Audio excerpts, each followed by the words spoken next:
ایک سوال ذہن میں پیدا ہوتا ہے، یہ میرا آج کیوں پیش آیا؟ تو ہر چیز کی کوئی نہ کوئی وجہ ہوتی ہے۔ اللہ کے محبوب صلی اللہ علیہ وسلم نے مکہ کے لوگوں کو دین کی طرف بلایا، مگر وہ ہٹ دھرم قسم کے لوگ تھے، تھوڑے لوگ مانے اور زیادہ نے مخالفت شروع کر دی، اور مخالفت ہی نہیں، نبی علیہ الصلوۃ والسلام کو انہوں نے تکالیف پہنچانے بھی شروع کر دی۔ تو اللہ کے محبوب صلی اللہ علیہ وسلم نے سوچا کہ یہ قریش مکہ اپنی ضد کے اوپر جمے رہے اور انہوں نے میرا پیغام ماننے سے انکار کر دیا، میں اگر اپنے اور رشتہ داروں کے پاس جاؤں تو ہو سکتا ہے کہ وہ قدر کریں۔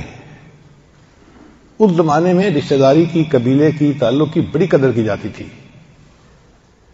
چنانچہ طائف ایک جگہ تھی، پہاڑی جگہ تھی، اور وہاں پر نبی اسلام کے ماموں رشتہ دار رہتے تھے، یعنی نبی اسلام کی جو والدہ تھی نا، حلیمہ سعدیہ، تو بنو سعد قبیلہ کے لوگ وہاں رہتے تھے، تو رشتے میں ماموں بنے پھر وہ۔ تو نبی علیہ السلام کو یہ امید تھی کہ ان سے تو میرا ماموں والا رشتہ ہے، اگر ان کے سامنے میں اللہ کی توحید کا پیغام پہنچاؤں تو ہو سکتا ہے یہ اس پیغام کو مان لیں، مگر دل میں ڈر بھی تھا کہ اگر نہ مانیں گے تو پھر کیا ہوگا۔ چنانچہ اللہ کے محبوب صلی اللہ علیہ وسلم نے اپنے طائف کے سفر کو خفیہ رکھا، اس کو عام نہیں کیا۔ اگر نبی علیہ السلام چاہتے تو ابو بکر عمر ساتھ ہوتے، اگر نبی علیہ السلام چاہتے تو سینکڑوں جان فدا کرنے والے عشاق ساتھ ہوتے، مگر اللہ کے نبی صلی اللہ علیہ وسلم سمجھتے تھے کہ اگر میں وہاں گیا اور انہوں نے بات نہ مانی تو پھر مکہ کے مشرک تو اور تیز جری ہو جائیں گے، جرأت بڑھ جائے گی کہ اپنوں نے بات نہیں مانی تو ہمارے پاس کیوں آئیں گے۔ اب اللہ کے محبوب صلی اللہ علیہ وسلم نے اپنے ساتھ کوئی خادم نہیں لیا، اکیلا سفر کیا۔ آپ غور کیجئے کہ مکہ مکرمہ کی گرمی 50 ڈگری سینٹی گریڈ کی گرمی ہوتی ہے، اس میں خشک پہاڑوں کا سفر کرتے کرتے اللہ کے محبوب صلی اللہ علیہ وسلم اکیلے طائف پہنچے۔ طائف کا سفر تقریباً 80 کلومیٹر دور بنتا ہے مکہ سے، یعنی ایک موٹا اندازہ لگائیں کہ یہاں سے فیصل آباد کا سفر، اب ایک آدمی کو پیدل چل کے سفر کرنا پڑے یہاں سے فیصل آباد تو کتنا وہ تھک جاتا ہے، کتنی بھوک لگتی ہے، کتنی پیاس لگتی ہے۔ اللہ کے محبوب صلی اللہ علیہ وسلم نے یہ سفر اکیلے فرمایا۔ جب وہاں تشریف لے گئے تو وہاں پر 3 بڑے سردار تھے جو طائف میں رہتے تھے۔ ایک کو آپ صلی اللہ علیہ وسلم نے اللہ کا پیغام پہنچایا تو اس نے جواب دے دیا کہ جی نہیں، میں آپ کی بات کو نہیں مانتا۔ پھر دوسرے کے پاس پیغام پہنچایا، اس نے کہا جی کہ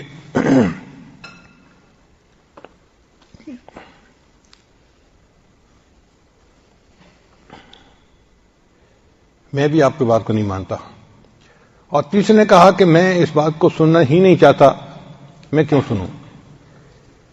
یعنی تینوں نے ایک طرح سے انکار کر دیا، لیکن چونکہ رشتہ داری کا ایک تعلق تھا تو اس کا لحاظ کرتے ہوئے انہوں نے یہ کہا کہ جی آپ آئے تو ہیں یہاں، لیکن آپ اس شہر میں رہ نہیں سکتے، آپ یہاں سے فوراً واپس چلے جائیں۔ دوسرے الفاظ میں انہوں نے شہر سے نکلنے کے لیے کہہ دیا۔ اب ایک بندہ جو 80 کلومیٹر کا سفر کر کے آیا ہو اور اس کو بیٹھنے بھی نہ دیا جائے، آرام بھی نہ کرنے دیا جائے، اور کہہ دیا جائے جی کہ آپ واپس جائیں، تو سوچیں کتنی مشقت ہوتی ہے اس کے اوپر۔ پھر یہیں تک نہیں، ان سرداروں نے لڑکوں کو کہہ دیا کہ یہ دیوانہ قسم کا بندہ ہے جو ہمارے بتوں کو برا کہتا ہے، تو اس کو شہر سے باہر نکالو، یعنی لڑکے پیچھے لگا دیے۔ اب وہ لڑکے جو تھے ان کے ہاتھ میں پتھر تھے اور وہ پتھر مارتے تھے نبی علیہ السلام کو۔ اتنے انہوں نے پتھر مارے کہ محبوب صلی اللہ علیہ وسلم کو جو جوتا مبارک تھا نا، نالین مبارک، وہ خون سے بھر گیا تھا۔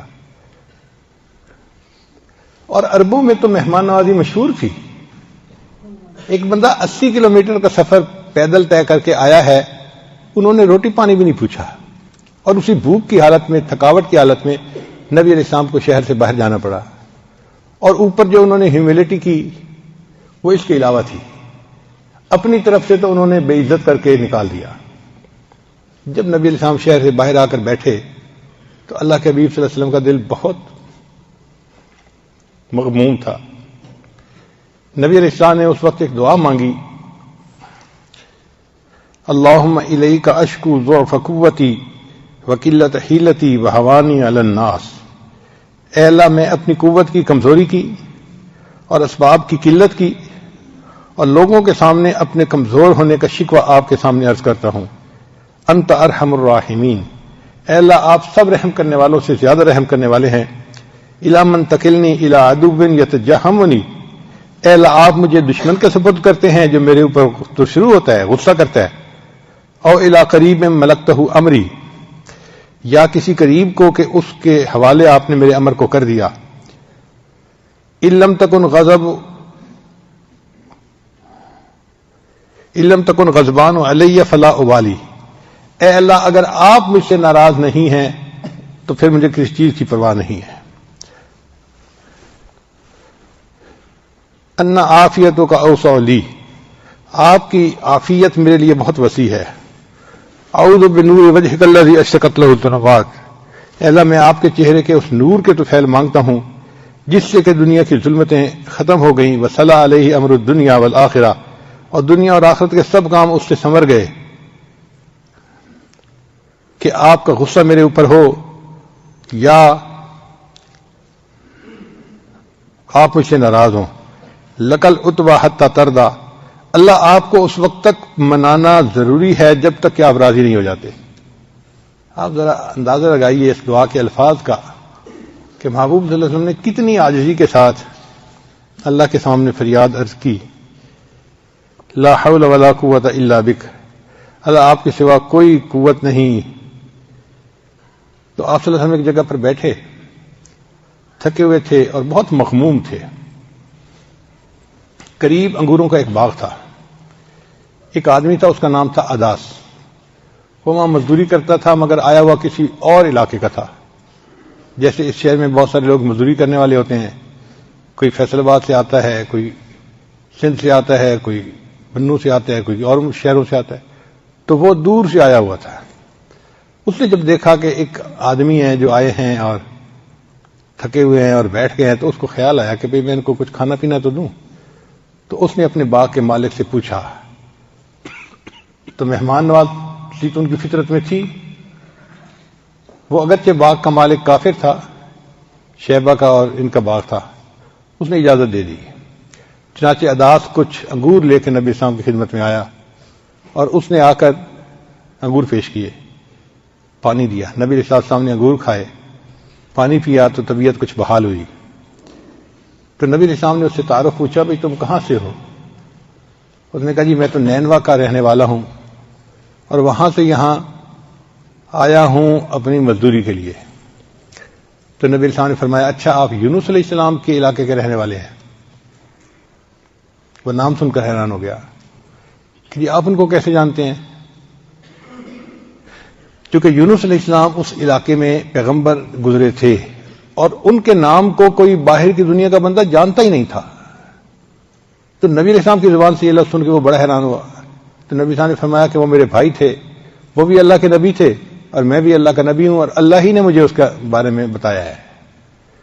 تو اس کے دل میں نا ایمان کا نور پیدا ہو گیا کہ یہ بندہ جو پیغمبر علیہ السلام کی بات کر رہا ہے یہ بندہ عام بندہ نہیں ہے، یہ واقعی اللہ کا ہے. تو بہرحال پھر اس کے بعد 2 فرشتے آئے. ان فرشتوں نے نبی علیہ السلام کی خدمت میں عرض کیا کہ اللہ کے حبیب صلی اللہ علیہ وسلم، اللہ نے ہمیں بھیجا ہے، میں پہاڑوں کا فرشتہ ہوں اور مجھے یہ اللہ نے کہا ہے کہ آپ سے آ کر پوچھوں کہ اگر آپ اجازت دیں تو میں 2 پہاڑوں کو ٹکرا کر یہ پوری جو بستی ہے نا ان کے لوگوں کو ختم کر دیا جائے، نیست و نابود کر دیا جائے.